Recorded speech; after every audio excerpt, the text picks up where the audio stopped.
Andeme bakka biraa hundee Oromoon tokko ta'eetu qabsootti fufa. Andeme wallagga hundee garuu kana booda Jimmaaf wallaggi, Baaleef wallaggi, Arsiif wallaggi Oromoo tokko ta'uu hin danda'u. Gaafa wallagga hoggaadhaan hin ajjeefamne gaafa jedhan waan dubbatu namni baay'een waan biraa se'aa ture. I know what they are trying to do. Wantoota amma adda addaa dubbatan is not accidentally miti. Kun maalinni hira mootummaan kun ittiin beekamudha. Dhaabi kun ittiin beekamudha. Uummattoota gidduu wannoo uumuu isa tokko asitti qabee isa tokko irratti kakaasu irratti duulchisu amma wanni hojjetamaa jiru exactly kanadha. Oromooni Oromiyaa irratti give up godhe naannootti qoodanii karoora qabu waa isa Oromiyaa bakka shanti qooduu barbaadu. Lixa Oromiyaa, Baha Oromiyaa, Kibba Oromiyaa fi jiddu galeessa kan adda muruu barbaadu.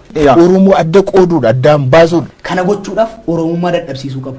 Naannummaa cimsuu qabu. Naannoo sanarratti beekuma xiyyeeffateera. Oromummaa dadhabsiisuu barbaadu. Amantii ol kakaasuu barbaadu. Naashinaalistoonni yookaan namoonni sabboonummaa jabeessan, cimsan bakki isaan dhufanis bakka sanaa jedheellee ni yaada. Wallagga irraa intarneetii cufanii kophatti sabboonummaadha kan barbaadamudha. Hammuu kan barbaadamu. Naannoo sabboonummaa sana gogsuudha. Kanaadha karoorri mootummaa.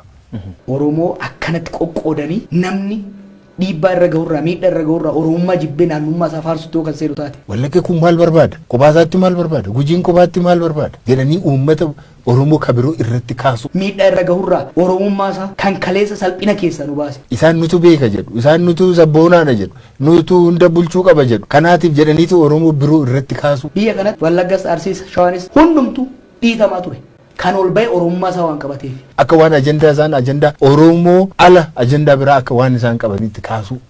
Walgahii isaan irratti kan isaan hojjetan kanadha. Biyya kanatti Islaamnis Kiristaanis Oromoon Oromummaa isaatiin dhiitamaa ajjeefamaa hidhamaa ture. Kan bahe Oromummaa isaa waan cibseef Oromiyaa irratti waan cicheef. Ijoolleen dhiyaa kana irratti dhalatan bishooftutti mana kireeffatanii jiraachuu hin danda'an. Adaamaatti mana barnootaa keessaa mana barnootaatti special school jedhanii ijaaran sana keessaallee keessaa funaananii ari'aniiru bara. Ijoollee dhiyaatti dhalatan. Barattoonni kan walitti bu'aa jiru Oromoo fi Amaaraa Eedee Yuunivarsiitii keessatti. Miti maaliif ijoollee Wallaggaa qofa adda baasanii isaan ari'aniif? They definitely want this. Birookiraasii mootummaa keessaati. Aangoo kamillee keessaatti illee haxaa'anii balleessaa jiran. Kun waan jirudha. Waan mootummaan kun kennuu danda'u hundumarraati ala godhaa jiran. Ani gorsi ani qabu buleeyyan keenya Wallaggaatiifis buleeyyan keenya bakka hunda jiraniifis duula Oromummaa irratti godhamu malee duula walirratti godhamaa jiru miti baay'ee. Duula Oromummaa irratti godhamudha.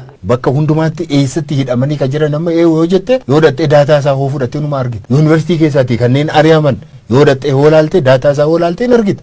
Eessa ta'an maaliif dhiha jedhu ijoollee dhiyaati shaneedha jedhu.